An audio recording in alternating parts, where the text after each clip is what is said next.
Okay, so I guess I can start. Nobody else is here.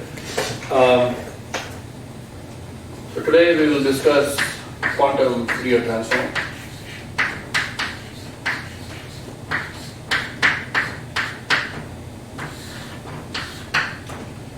In the last class, I already introduced the Boolean Fourier transform, which took you from the space where you have a vector that's expressed in the Booleans and takes you into another space which is denoted by the Hadamard Boolean transform, which gave you like an implementation of Fourier transform with square waves. We were projecting onto the waves that or the patterns. We were choosing all those functions whose patterns gave us either +1 or -1 at different points in the number line, the discrete number line. Okay, so today we're going to do the same thing, the discrete version of a Fourier transform that we learned in physics or math long time ago, but this time the discrete version is going to be using sines and cosines at the various numbers in the number line. Okay, so again, to just clarify that, if you have any unitary matrix U, the columns are some vectors, basis vectors, U0, U1 up to UN-1. Then U, the matrix, is a way to go from your standard basis. So taking any ket that is in the standard basis and you operate with U on it takes you to the new basis, right? Because when you multiply out, each of the coefficients will be transformed to one of the first, so let's say the elements of the first and the second and so on of these unit vectors. So this is the new, this takes you from the new basis, the old basis to the new basis, and then U dagger takes you from the US basis back to the standard. And this is what we usually call the Fourier transform, this U dagger, because it's the same as U inverse, because if you take any state vector, say G, which you can think of as a set of coefficients, C1 up to Cn, or sorry, C0 up to Cn minus 1, then when I operate with it with the U dagger, that takes me to all the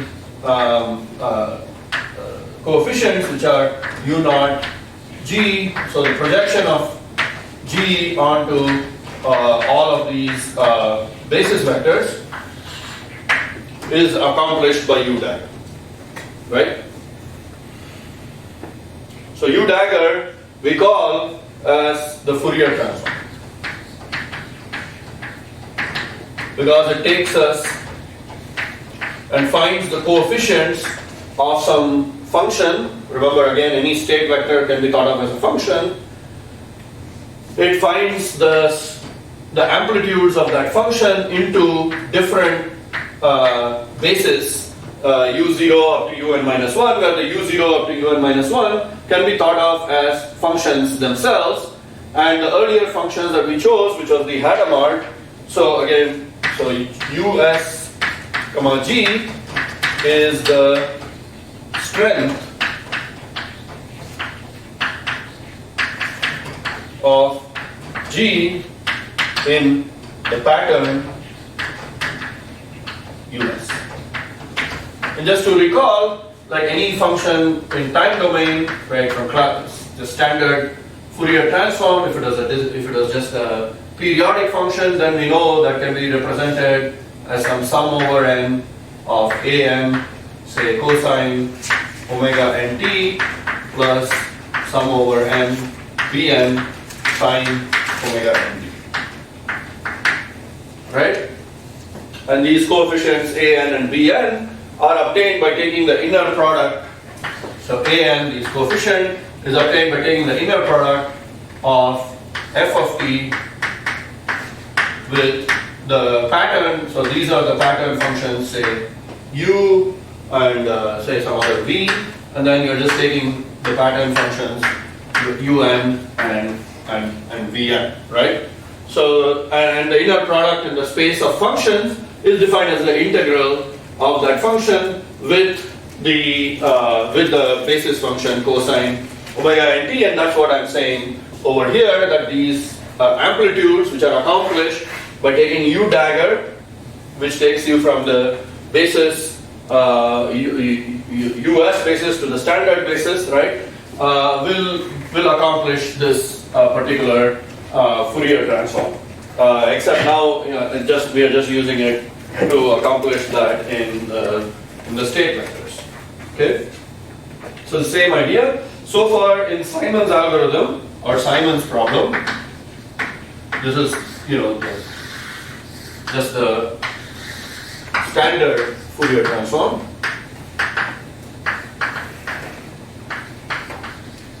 In the real numbers or real functions. And now we are doing that both in a discrete version and also we are doing it in different space of the state case. Okay, so in Simon's we saw that we implemented a pattern or a basis functions. So the basis functions, instead of being cosines and sines, were basically these XOR or square wave patterns.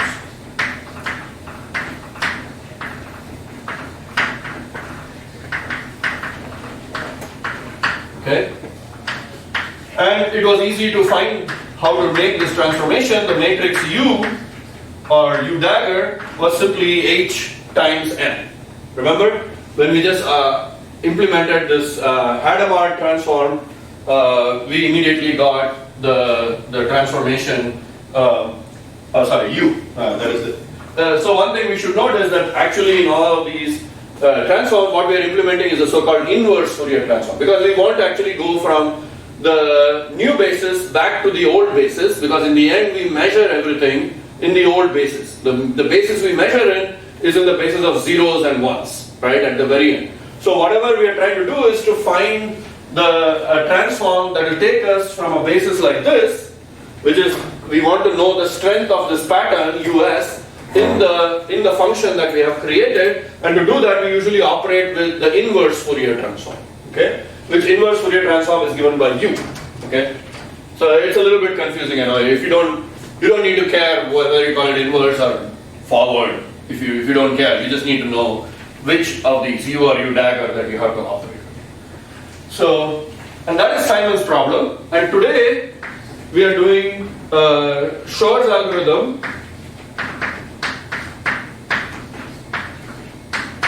And now the functions are going to be discrete. So these were discrete square wave patterns. And today we're going to do discrete sine waves. And the question is, what is the function similar to XOR that generates these discrete sine waves or cosine waves?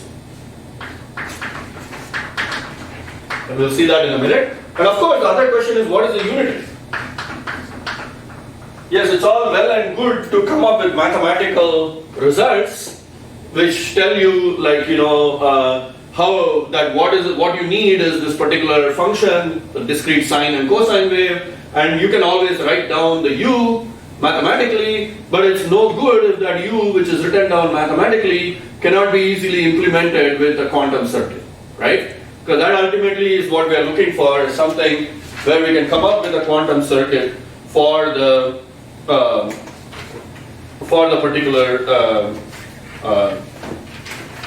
thing.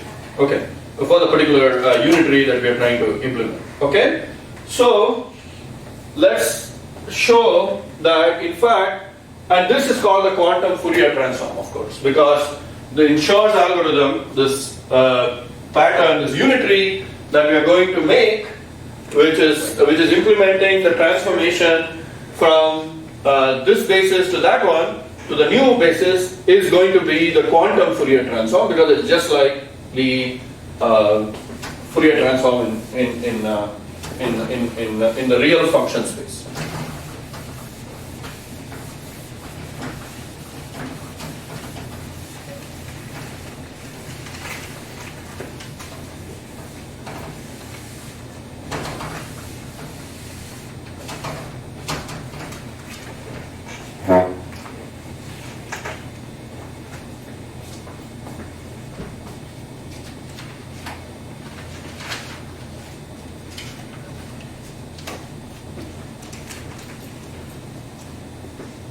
Simon's algorithm, we had a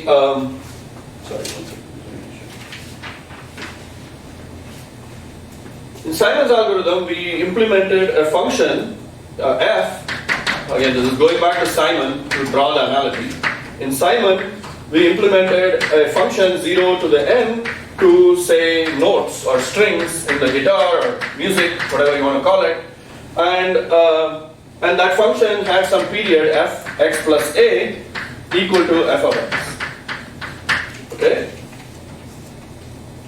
And that we used the functions us of x that performed this transformation, or the Fourier transform, the Boolean Fourier transform, was these functions, -1 to the s dot x. If you remember, that was when the Hadamard h of n acts on any state ket x, it produced -1 s dot x s, summation over s. And these were essentially what we called the us of x, which represent each of the columns of the Hadamard Fourier transform. Okay, this us of x, which was, we wrote down this function XOR s of x. Okay, which was also, as we showed in the last class, is -1 s dot x. Okay, so all are equivalent, and I'm just rewriting or reminding you of this statement from the last class. And so now in this Shor's algorithm, so I'll leave that over there to show you the analogy now to Shor's algorithm, or the quantum Fourier transform. The function that we are going to implement now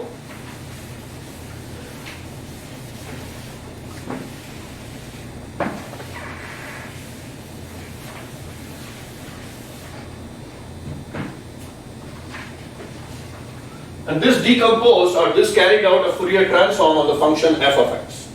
Okay, in this Boolean manner. Now we are going to carry out a Fourier transform not on just Booleans, but on integers, specifically in the set of integers that is denoted by Zn, okay, which is the integers modulo n.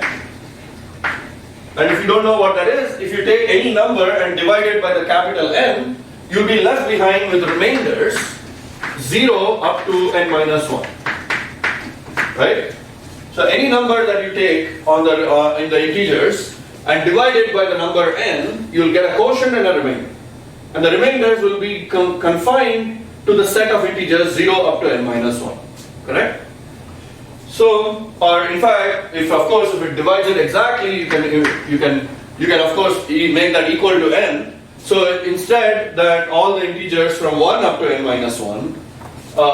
So the Fourier transform in this space, it decomposes any function g that operates from Zn out to the complex plane. Okay?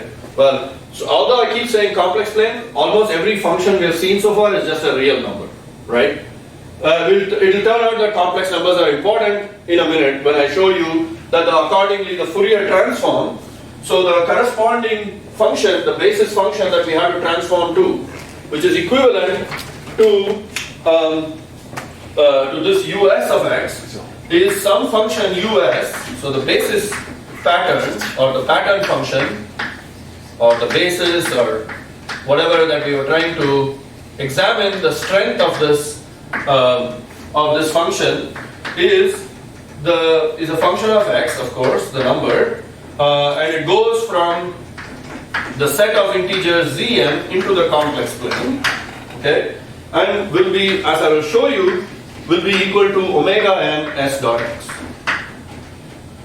So you see, instead of the minus 1, which is over here for Simon's algorithm, these functions, this pattern function that appears in the coefficients over here of the unitary operators, right, or the unitary that carries out the basis transformation, that pattern function will be now represented by this omega n to the power s dot s, where omega n is the nth root of unity.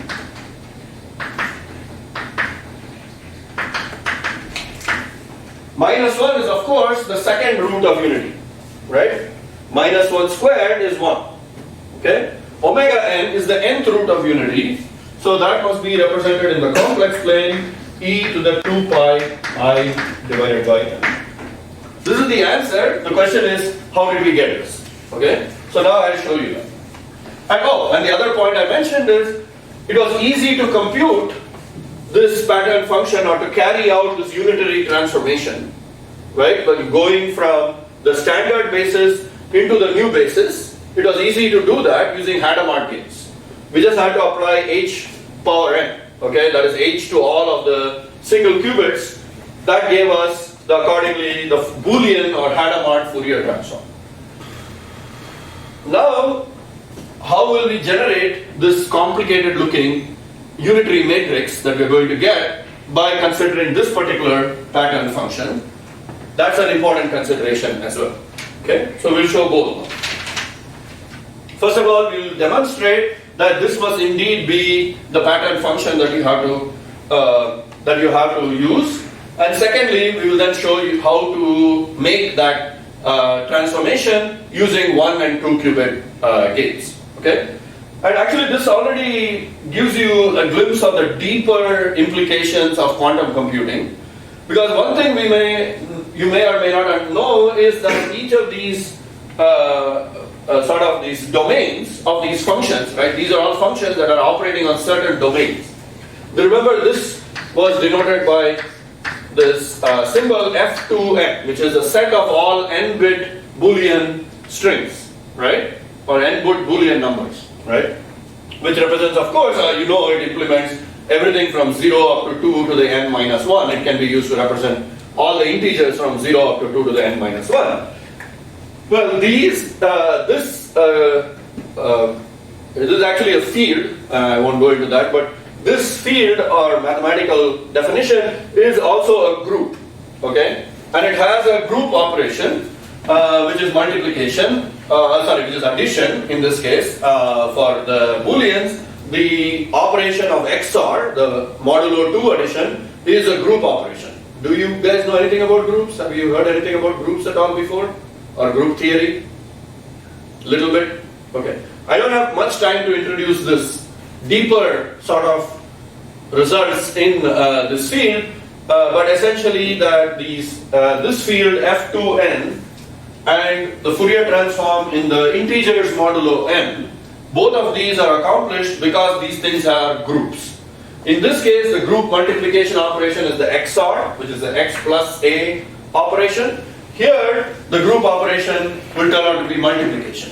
Okay, and that will help us to do, it will be real multiplication, like integer multiplication. Okay, so. And this actually gives rise to a deeper insight which was accomplished by Kitaev, who showed that quantum algorithms or quantum circuits can solve everything which is in something called the hidden subgroup problem. Okay, if you have not, again I'm not going into details, but it just begins to show that there's a general class of problems that these quantum circuits can solve, which is called the hidden subgroup problem, and that was a big problem in mathematics until then. In the foundations of computer science and mathematics, they're very interested in knowing which classes of problems can be solved by quantum computing, and it was shown by Kitaev that hidden subgroup problem, which is sort of like a bigger class of problems that includes factoring, includes Simon's problem, includes other problems in it, are all solvable using the same kind of idea. Okay? Okay, so now let's get into the two things, which is first showing that there is indeed that this guy is indeed a way to generate this transformation, this unitary transformation. So we will show that result first, and then we'll show how to make this transformation, this unitary matrix, using 1 and 2 cubic cubes. So let me just write that. So these are, the remark 1 is that these are the patterns, are the cosine. You know, of course, e to the 2 pi I over n is cos 2 pi over n plus I sine 2 pi over n. So you begin to see this will already have the similar kind of Fourier transform relationship that I sketched for the regular Fourier transform. These are the equivalent of discrete cosines and sines.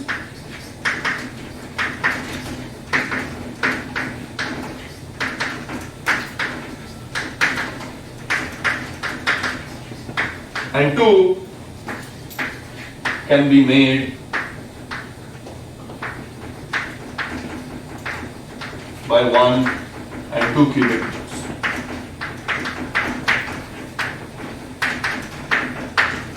Okay.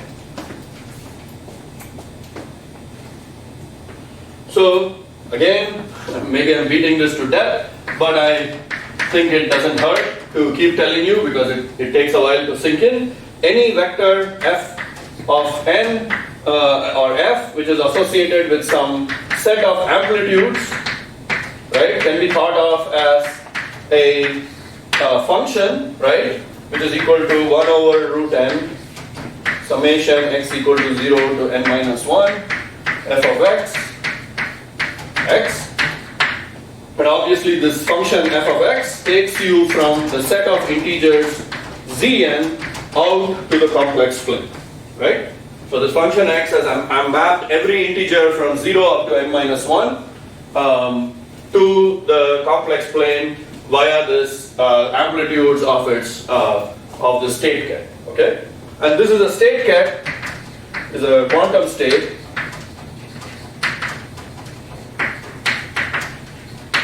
If and only if the average of these amplitudes squared is 1. Okay? So we want n basis or pattern functions which we are looking for, these patterns in this original function that we are trying to decompose into like its amplitudes in the cosines and sines, and we want these such that u0 up to un minus 1 are orthonormal basis vectors.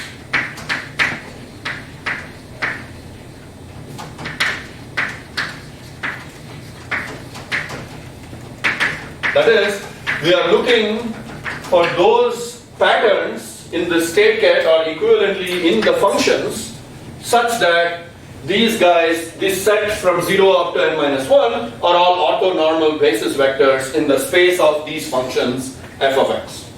Okay? And this is given by the inverse, and then we can just use an inverse Fourier transform represented by the unitary matrix u0, u1 column vectors up to un minus 1.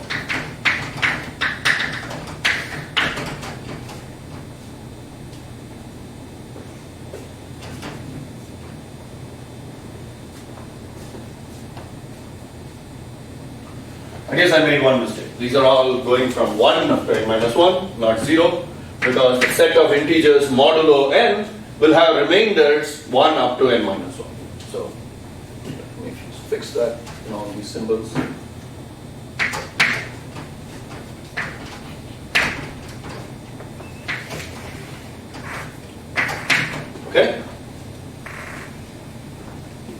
And therefore, given any function g, we can find its coefficients in this basis u1 up to un minus 1 using that Fourier transform. Okay?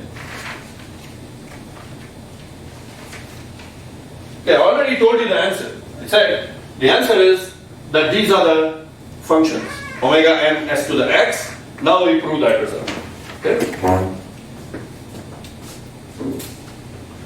So remember the XOR pattern which was in Simon's algorithm. Okay? That was minus 1 to the power s dot x.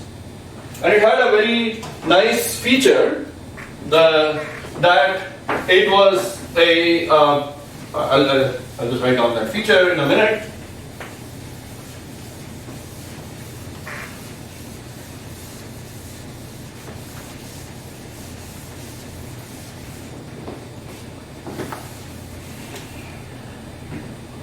The pattern for Simon or Hadamard transform, right?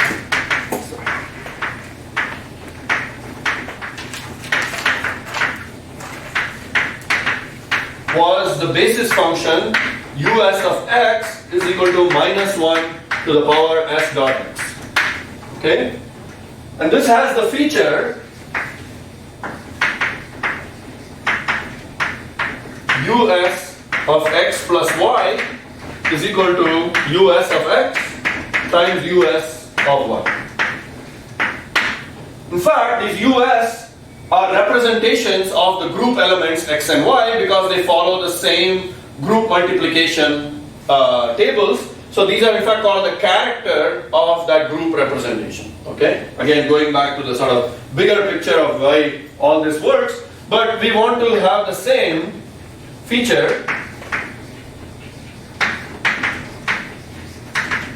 for the functions us which go not from the Boolean strings but from the Zn field out to the complex plane C. So, okay, so we want the same feature, so we demand, say for example, us of x plus 0 must be equal to us of x times us of 0. Okay, and this of course is just the function us of x, and that must be equal, we are saying, to us of x times us of 0, which means that us of 0 must be equal to 1. Okay? Pretty straightforward for all of these s.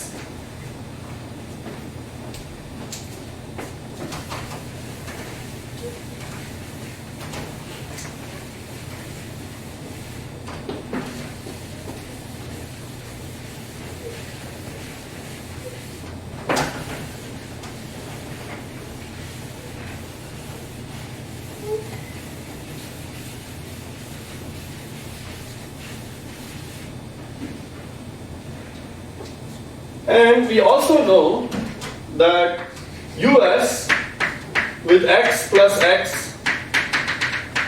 x added n times must be equal to 0 modulo n.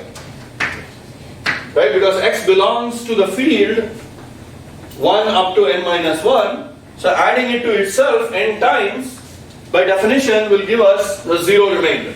Right? It will be divisible by n at that point. Right? If it's divisible by n, then it must give me 0 remainder when divided by n at that point. If I add x to itself n times, by definition it will become divisible by n, and therefore it will give me the remainder 0 mod n. And that, by this feature that I required, I demand this feature, remember, is us of x up to times us of y. This is x plus x n times is us of x to the power n. Okay? And on the left hand side, this is us of 0, okay, which I already showed you is 1 on the left hand side. Therefore, this directly tells me that us of x must be equal to an nth root of unity.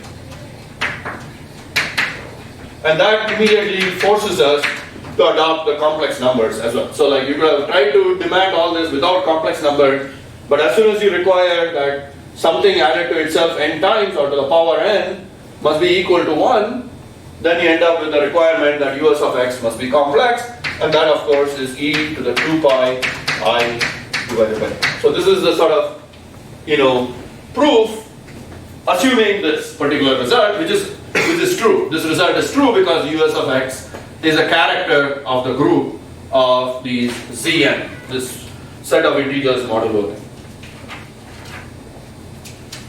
So every us of x must be an nth root of unity, which means, of course, that it must on the, in the complex plane, here are all the,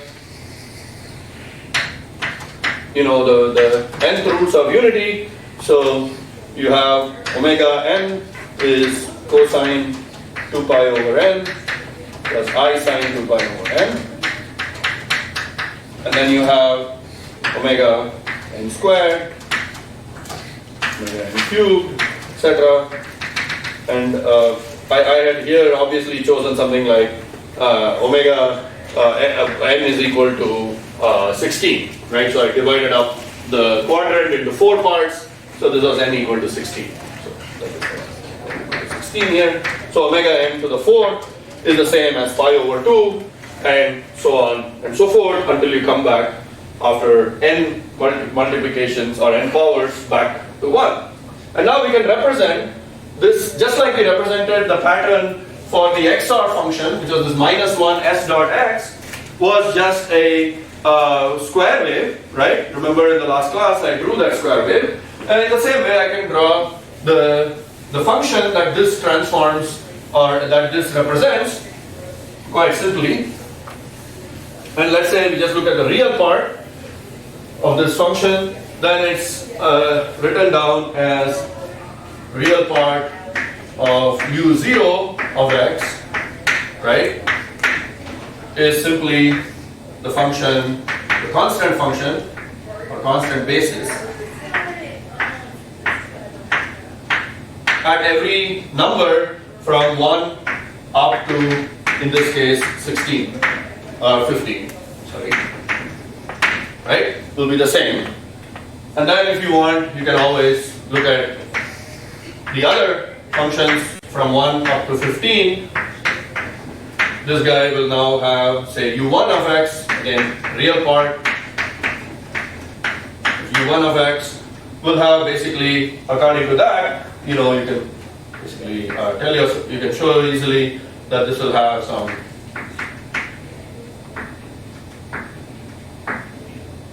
maybe I'm drawing too many dots here, but I didn't get that. Okay, and then the next one, u2 of x will have, say, 2 oscillations.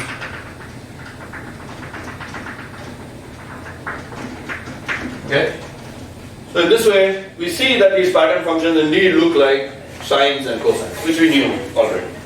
Okay, so this gives us some confidence that this is the right approach to take if we want to do a quantum version of the discrete Fourier transform. And by the way, I should mention that this is the same. So us of x, then us of x is the omega n s to the x to the power s, which is where s dot x is given by the multiplication of these two integers, but of course modulo. Okay.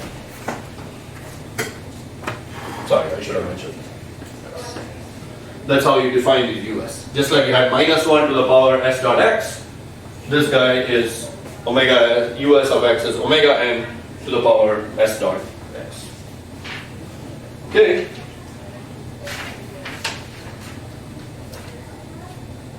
So that gives us the answer. Now we want to look at some basic facts. Maybe I don't need to prove all of these results because you're all quite familiar with complex numbers, but I'll just write them down here. So basic facts about this us of x. So now this is not -1, but this is omega n s dot x, where omega n is defined as the nth root of unity. So basic facts about this, obviously u0 of x is simply 1. I'll already showed you that for all x. US of x star, because it's a complex number, is the same as omega n to the minus s dot x, because that's just the complex conjugate of this number, and that is the same as u minus s of x. Okay. Then us of x is the same as ux of x. Okay. Because they are both symmetric, so this is just omega n s of x. And also we have to show that the state gets u0 up to un minus 1 are going to be orthonormal. We can clearly see that over here. If I take the product of these two, it's going to vanish because there is a positive and negative part. But let's show it in general.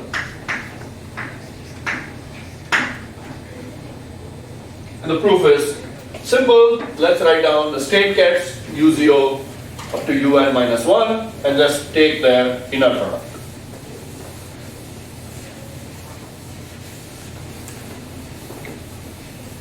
So remember, the pattern that represents the basis vector, say us, is composed by taking the us of x acting on any function s and going from x equal to 0, x equal to 0 up to n minus 1, and dividing by the normalization. There are n total states. So, and this us of x is simply 1 over square root of n, x equal to 0 up to n minus 1, and this us of x we just wrote down is the nth power of unity raised to the power s, so that's this guy. So that represents the amplitudes of the basis function us in the number space, okay? So now we need to calculate, say, the inner product with us and ut, where s and t are could be any of these integers. So we just calculate that, straightforward. X equal to 0 up to n minus 1, y equal to 0 up to n minus 1, omega n s dot x, omega n minus t dot y with y comma x, y inner product with x. That of course is a inner product which will vanish unless x and y are equal. So immediately this sum collapses to x equal to 0 up to n minus 1, omega n s minus t dotted with x. Okay. Now there are two ways to evaluate the sum. The obvious, first of all, if s equal to t, then this sum immediately becomes 1 over n summation 1, which is equal to 1, right? But if s not equal to t, okay, you can do this in two ways. You can sum the geometric series and show that it's equal to 0, or you can look at the pictorial representation of what these are. These are complex numbers which will go around the plane, and you can easily show either way. I'm not going to show it, it's just equal to 0 by just looking at this summation, okay? So s minus t is some fraction of 2 pi over n, right? So it's going to be some pattern, and then you can sum it up, and you will show that it goes to 0. Okay, so that was the result. I'll leave that small algebraic proof for you guys to finish, if you like.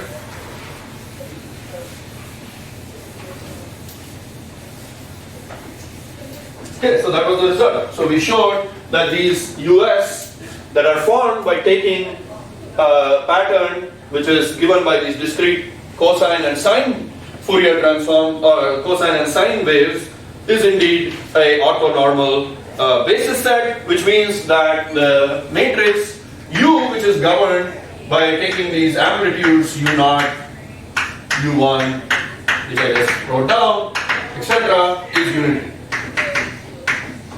So let's write down, for example, for n equal to 4, what is this matrix? Just give you an example.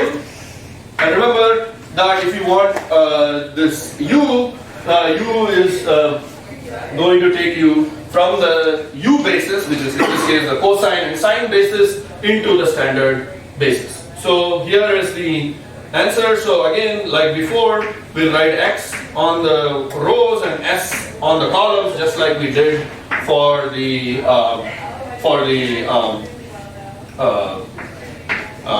Hadamard transform. So here it is 0, 1, 2, 3, 0, 1, 2, 3, and then this is omega 4 to the 0, omega 4 to the 0, omega 4 to the 0, so it's raised to the power s, and so omega 4 to the 0, and then this is obtained by multiplying these two. So this is the first one will still be 0, the second one is 1 times 1, so that's 1, and then the second one is 2 times 1, so this is square, and cubed, okay, and proceeding, just write it down the result.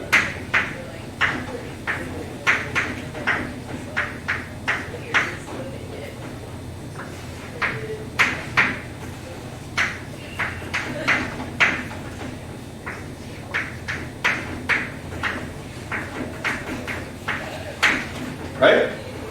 Everybody see this? This was x, this is s, just like we did for the Hadamard transform. And so we're just multiplying s and x and raising the fourth root of unity here to the power that's represented by the multiplication of s and x. So in one way it's even easier than in the Booleans, because in Booleans the operation was not multiplication of the numbers, but the operation was XOR of the numbers. So we had to be more tricky, right? We had to take XOR of 0, 0 and 0, 0 and 0, 1 and 1, 0, but other than that it was the same idea. Just taking x and s, multiplying them and writing down all these complex amplitudes. Okay? And therefore any ket, and also obviously omega 4 to the 9 is the same as omega 4 to the 1, because omega 4 to the 8 will be equal to 1. Okay. Any power here, for example, this one is 1, right? Omega 4 to the 4. Anything like that is going to be back to being omega 4 to the 1. And so there's a certain symmetry in this matrix also, which I won't get into, but anyway, it's definitely unitary. Okay. And any ket, again, like before, via this is the inverse DFT. Remember I told you that because we are going from the US basis or the pattern basis into the standard basis. So this will be the inverse Fourier transform, DFT, is equal to the sum over S, G of S. So this is any ket G, which is decomposed into these new, and so this amplitude G of S, which is a function, is just G, the inner product of US, which we have already written down over there, is US of x star with G of x, summation x equal to 0 to n minus 1, and that is equivalent, you can also see, to the average over all possible x of the product of these two guys. So it's like a weighted average of this function with these numbers in this matrix over here for a particular value of s. Okay, so that sort of defines this guy. We will make one more claim that I will demonstrate, which is that any periodic function or any periodic function, I won't prove the result just yet. I'll prove it in the next part when I introduce the Shor's algorithm, but it's a useful result, so let's just keep it in mind now, because we're going to need it later. Which is, suppose I have now a function g of x. Okay, and remember this x goes from 1 up to n minus 1, right? You can include 0 too. I mean 0 is just equivalent to n, it's wrapping around equal to n, okay? And any function which has some periodicity, which means that it has the same value at some period L over here. Let's say that it has the same value for period L, which means every L, it looks like a spike. We call this like a spike train, right? Because it has the same value for different values of x which are separated by the distance L. Okay? So this periodic function in the regular x space, when I take the inverse DFT and go over to this complex space with S going from again 0, 1 up to n minus 1 through that matrix. Let's say you take the real part of this complex number or something like that. It's a complex number, but I'll just take the real part of that complex number. We'll have a periodicity also. Okay? And the periodicity in this space will not be L, but will be n over L. Now, I don't know that I have to explain this to physicists. You all know that, in fact, the periodicity is given by 1 over the period in the real space, right? So 1 over the period in the real space will be the period in the frequency domain of Fourier transforms. Okay? So I just say that, I'll remind you or whatever you like of that obvious conclusion for physicists at least, that anything that has a period L in this domain is going to have a period n over L in the frequency domain. Okay? Which is why we don't need to go beyond usually 1 over L when we are looking for the Fourier patterns. We restrict our domain to say 1 over L, for example. Okay? Because everything else is periodic. Remember Boolean zones and all that stuff that you've all studied many times. We always restrict ourselves to one Boolean zone in a solid state crystal, because everything beyond that is just a repetition of the same initial Boolean zone, for example, right? And also signal processing, if you know about this, you don't need to go and look at all the harmonics around the baseband or around the first overtone. You know everything about the signal if you have that information in that first overtone. But in the number space, of course, it is useful, as you will see in a minute. Okay, so I promised you that we will show that result, and now I also promised you how do we implement this inverse Fourier transform. Okay, I erased this because I just wanted to say this. We'll prove the result in the next class, or not next class, but if I get time today, I will try to prove it. If not, in the next class, that this is indeed true. But you all already know this from, many years of physics, that this is true. But how to implement the DFT, or the inverse DFT?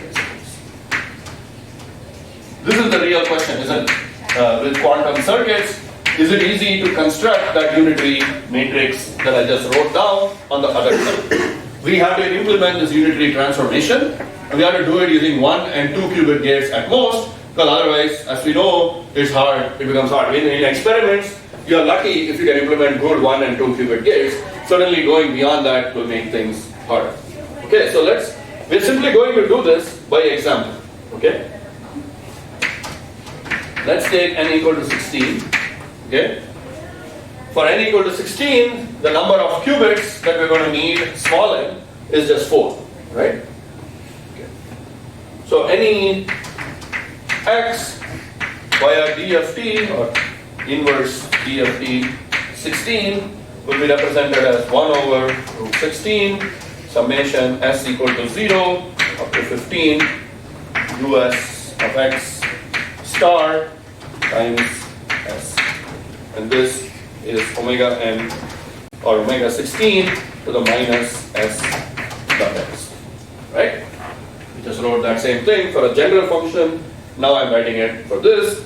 Omega 16 minus s dot x is the same as omega e to the minus 2 pi I over 16 s dot x, which I will write as omega 16 bar. There's a complex number or star instead of star because it becomes a little hard to star this. I write it as bar.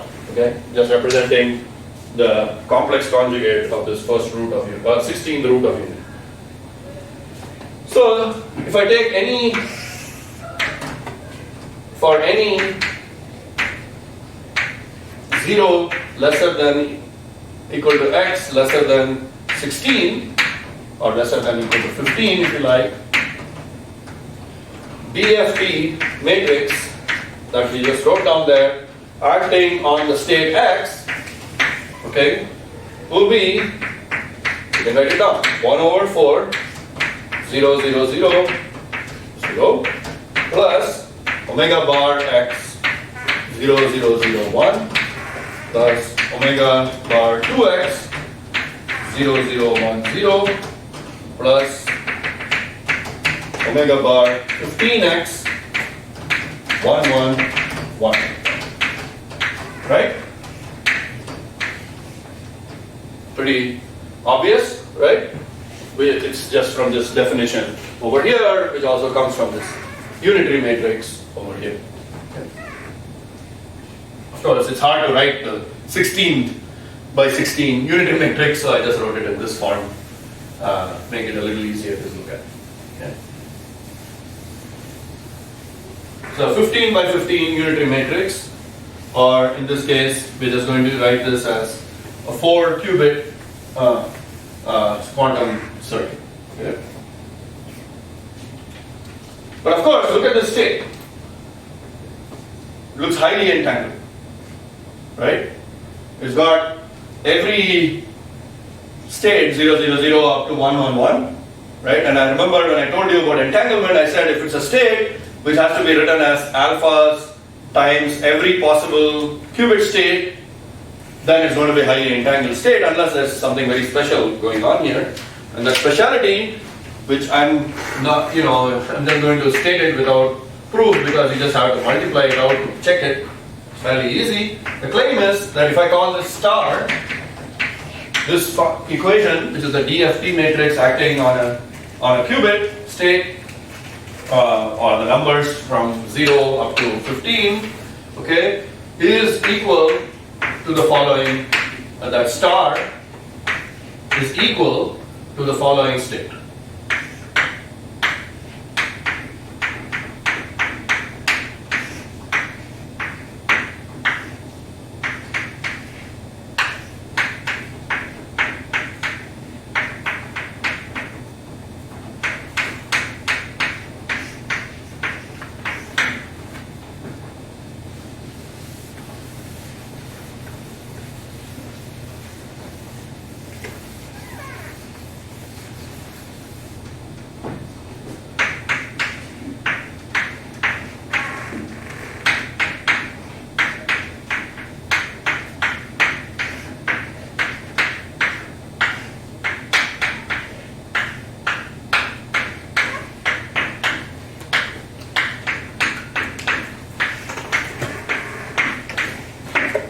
This is the claim. Okay? You can already see, just by multiplying this out, that this is true. For example, the coefficient in front of 0, 0, 0 is just 1. In this product, 0, 0, 0, 0 all have 1s in front of it. Coefficient of 0, 0, 1 has omega to the x. You can immediately see that can be only made by taking 0, 1. So that has coefficient 1, 1, 1, and then you need a 1 in the last place that has the omega to the x in front of it. Okay? And carrying on through, the one with all 1s in front of it will have omega to the 8x plus 4x, that's 12x, plus 2x, 14x, plus x is 15x. And so we see that indeed, at least for those 3 terms that I wrote down there, this is certainly true. You can easily show it in general. So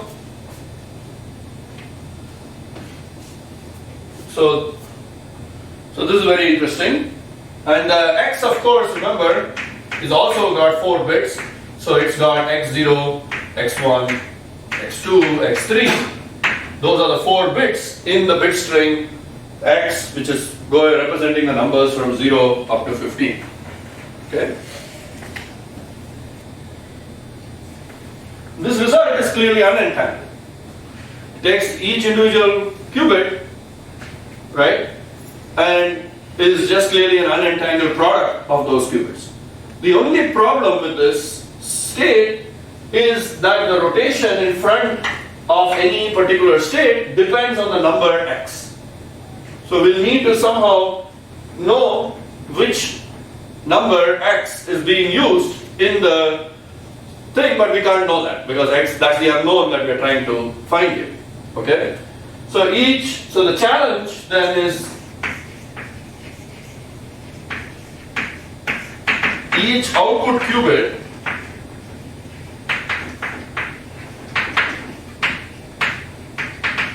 depends on all input qubits, on all n input qubits.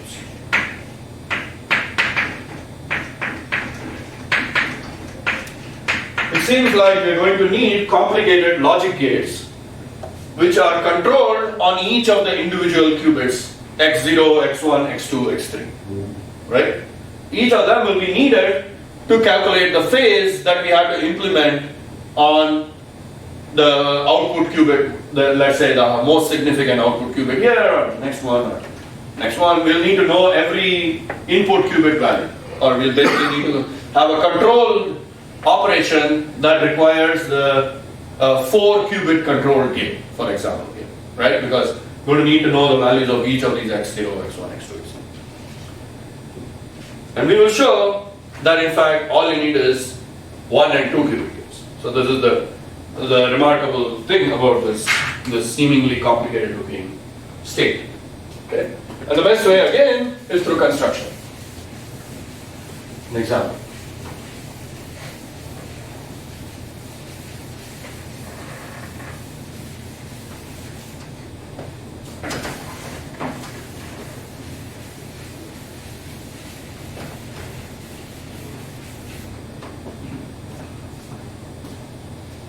First, what we're going to do is we're going to, instead of like outputting the qubits in the same order, x0, x1, x2, x3 to s0, s1, s2, s3, which is, remember, that's the output that we are looking at, we're going to output it onto in the reverse order.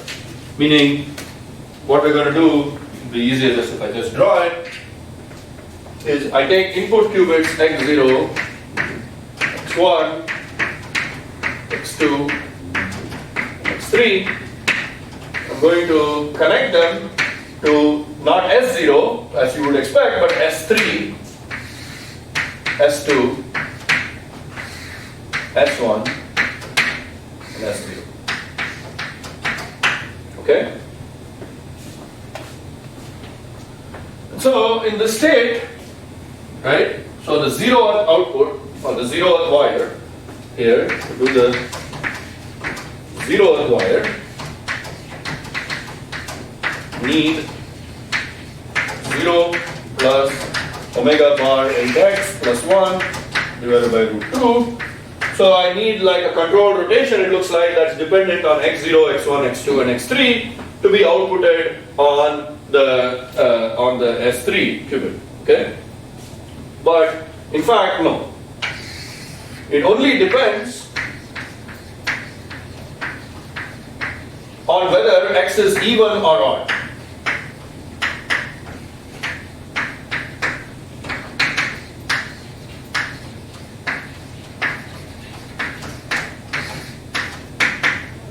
And the fact whether this guy is even or odd, this number x is even or odd, only depends on the x0 bit. Right? Because if a bit ends in a 0, if a number ends in a 0, then clearly it's divisible by 2. And if the number is ending in a 1, then it's not divisible by 2. Right? So if I have any bit string and I end it in a 0, right, then clearly it's everything up to here, okay, plus 0 in the last place, and all of these are powers of 2. Right? Therefore this is divisible by 2. And if I took all of these, which are all powers of 2, and I added a 1 at the end, then that's something which is all powers of 2 divisible by 2 plus a 1. That's obviously an odd number. So that's very neat. So, which means, say, this whole phase depends only on x0. Which means, instead of worrying about all the values of this guy, I just need something that's controlled on the value of, so let's just do this or write it out. So omega to the 8, which is over here, is the same as, remember this is omega 16 to the minus 8, which is the same as minus 1, right? Because this is e to the 2 pi I divided by 16 to the power 8, or minus 2 pi I to the power 8, which is equal to e to the minus pi I, which is equal to minus 1. Okay? So that's what I was trying to say, that it only depends on whether, so omega to the 8x is equal to minus 1 to the power x, which only depends on whether x is even or not. Okay. So this is minus 1 to the x is in fact minus 1, not to the entire number, but simply to x0, the least significant bit. So remember again, if you go back to computer science, this would be what I call the least significant bit, this would be what I call the most significant bit in the number x, and here correspondingly this is most significant bit to least significant bit in the reverse order.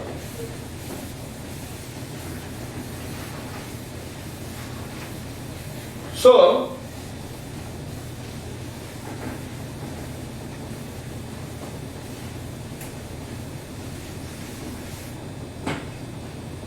okay, so I've shown that result.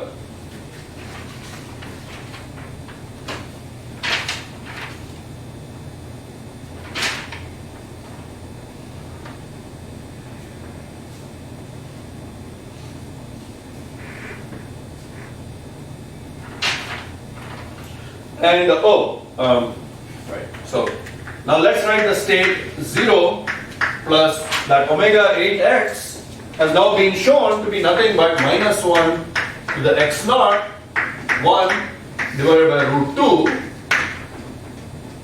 Do you know which operation gives you this state?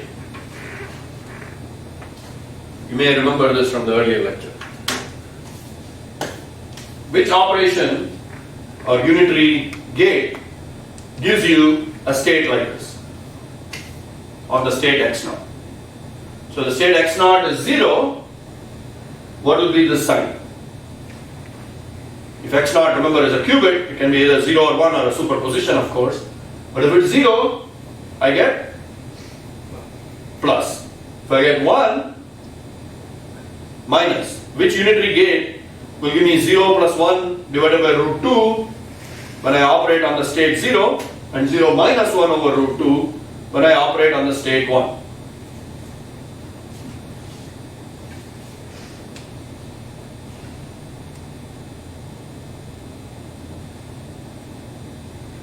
So this unknown guy, call it some operator A, acting on state 0, 0 plus 1 over 2. Acting, well, 0 of course represents the value x0, operating on 1, which is 0 minus 1 over root 2. Have you seen this operator A before? You should know this operator by this point.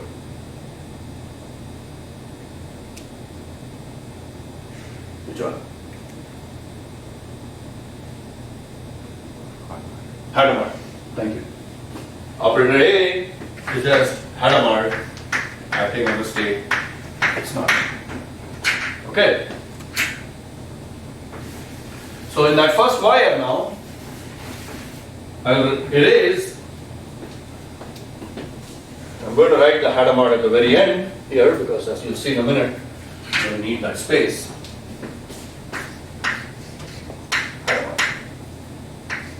Okay. Now what about, so I'll continue writing here. What about the first wire? Okay.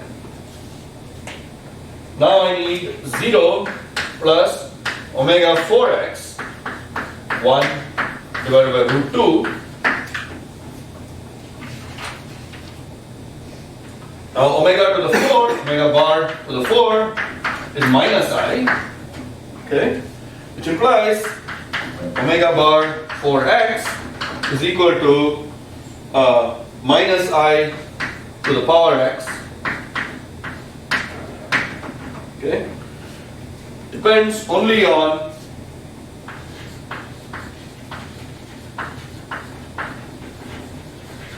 x modulo 4, right?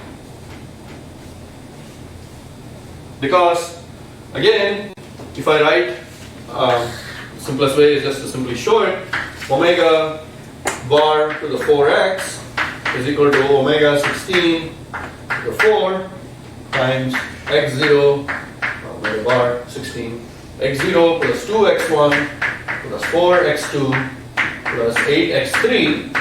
And because this is a 16 over here, right? This guy is going to give me the minus I, which is omega to the 4, omega bar to the 4 power x naught, okay? Right? And is going to give me minus 1 for the other ones, because this 4 will cancel once I multiply it out with 4. 4 times 4 is 16, so that gives me back 1. 4 times 8 is 32, so that gives me back also a power of 1.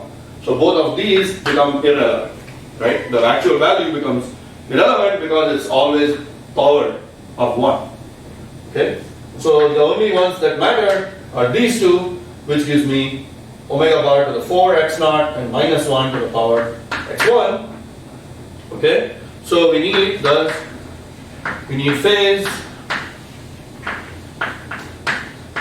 phase to be minus 1 if x1 equals to 1, which is again the Hatta mark, okay, for x1, and we need phase omega bar to the 4 if x naught equal to 1. This is a controlled omega rotation or controlled phase rotation, which is conditioned on the state x0. So here I can replace condition on x0. I need to apply a omega bar to the 4 rotation, okay? And of course, for the state x1, I need to put in a Hatta mark.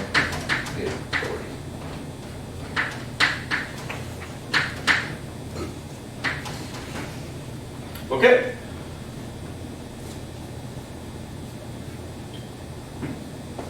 Where you may ask, what is this controlled omega to the 4 rotation? It's just if you go back to the way we define controlled gates, it is that the gate gives this rotation only if the control qubit is in the state 1, right? So it's some 2-qubit gate or matrix which looks like between say 0, 0, 0, 1, 1, 0, 1, 1. This is the controlled omega bar to the 4 matrix. You have to make this matrix somehow.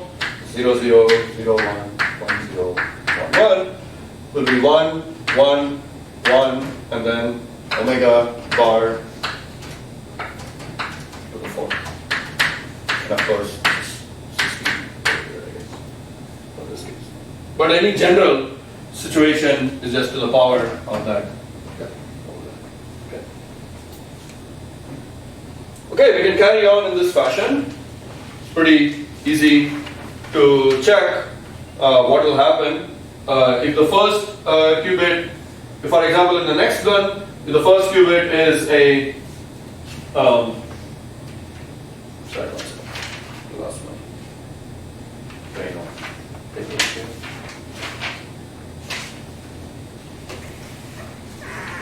Not here. To do the second wire, you need, that is, this is the 0th wire, first wire, and now second wire, wire x2. For the second wire, you're going to need 0 plus omega bar 2x, 1 divided by root 2. Again, omega bar 2x is omega bar 16. Remember, 16 is the 16th root of unity times 2. Again, write out the number x, which is x naught plus 2x1 plus 4x2 plus 8x3. And that is simply going to have a omega 16 squared bar for the minus sign to the lowest bit is going to have omega 16 to the 4 for the first.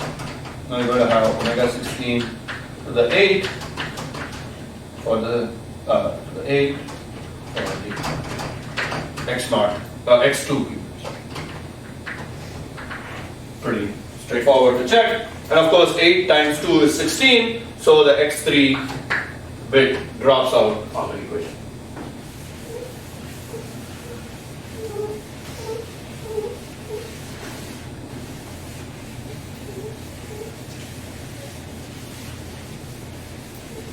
So continuing back here, we are going to need a controlled rotation on this guy from the first bit or the 0th bit, which is going to be omega bar squared, and from the above bit we're going to need omega bar to the 4th, and of course we're going to need a Hadamard on this guy. Okay? Yeah, and we're done, right? We have constructed that this particular circuit which implements the Fourier transform, quantum Fourier transform, using completely a combination of 1 qubit operations and 2 qubit operations. Okay? So we're finished with the algorithm. Okay?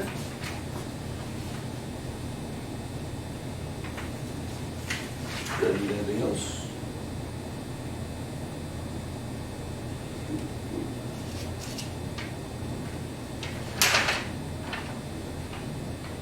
Need the 0th, the 1st, and the 2nd. So the total number of gates is going to, and you can construct further for the other one, x3 as well. Okay, I'll leave that for you guys. So the total number of gates is easy to show, will be n times n plus 1 over 2. So it will be, for the first one you needed 1, for the second one you need 2, for the third one you need 3, okay, and the fourth one you're going to need 4, etc. Right, there are going to be 4 such controlled rotations on the last one, okay. I didn't write it out because I need more space on this board to the left hand side, so I didn't do it, but it's pretty straightforward. So if you add up the total number of gates, it's for n bits, it will be 1 plus 2 plus 3 plus up to n bits, which means that's n times n plus 1 divided by 2. Okay? So I'll erase this over here. I already erased. So for n bits, need 1 plus 2 plus 3 plus n gates, which is equal to n times n plus 1 divided by 2, which is lesser than or equal to n squared. Okay? So we need fewer than n squared gates for an n-bit number. One final remark I should make, which is at some point we're going to need a gate which is controlled with omega to the 1 with n, right? So it's controlled by some other bit and is going to implement a rotation, a 1 rotation of a nth power of unity, where n is very large, right? Because of course we're eventually interested in very large numbers, okay? So you might ask yourself, if you're implementing a quantum circuit and you have to do a rotation in this matrix, where that last number here, which I just erased, was, omega n to the k, and this omega, if n is very large and k equal to 1, in this case, that's a very, very small rotation angle that you have to implement over here. And your gates may not be that accurate, right? You may always have some error in your control that prevents you from, for example, for general n equal to 2 to the n, where n equal to 1000, let's say, right? This implies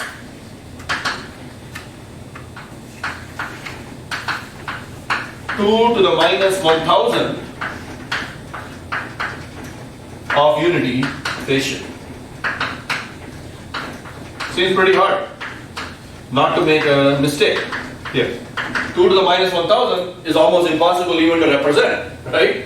I mean, it's a very, very large number. It can be represented in floating point notation and stuff, but it's going to be hard to, you know, to carry this out.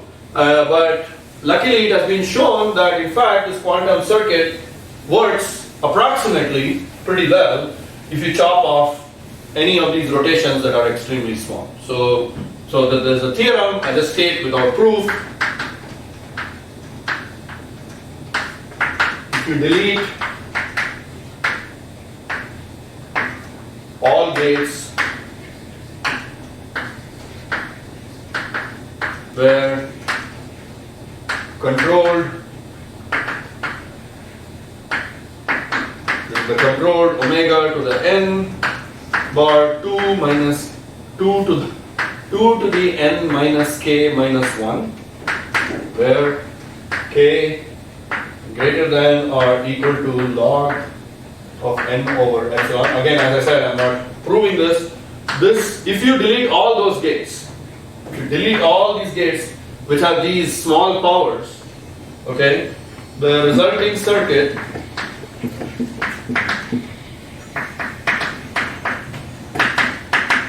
is set to epsilon approximate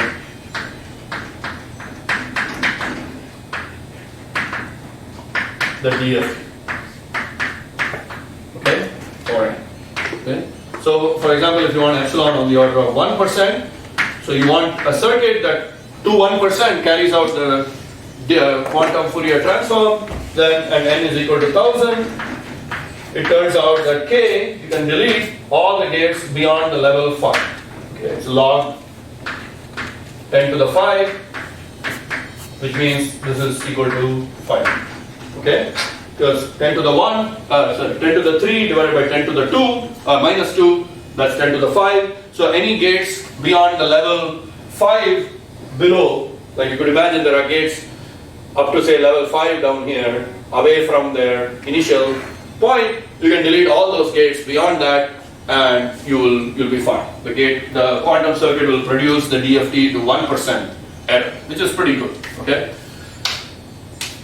And of course you have to ask, okay, how good is good? But we'll come to that in the next part. So this was pretty much almost enough now to understand the quantum portion of Shor's algorithm. I will show you the quantum portion of Shor's algorithm in the next class. We're out of time today. But after you understand the quantum portion of Shor's algorithm, which requires a quantum Fourier transform but is otherwise just like the Simon's algorithm, will follow the same attitude. Rotate, compute, and then the final rotation, instead of doing a Hadamard transform, will apply our inverse DFT that we just introduced, and that will be the Shor's algorithm, and that's it. Again, that will give you, as I said, it will give you the order of this function f of x, which I'll explain in the next class, and then the next big step is, okay, how does that help me to factor numbers, right? That would be your obvious question. Okay, this is all very nice, but it looks artificial. I don't understand why this is important. And then, of course, there's a whole bunch of number theory results which say that this is equivalent to factoring. Okay? So in the next class, we'll try to introduce some of these results. Okay? Alright, that's for today. Thanks.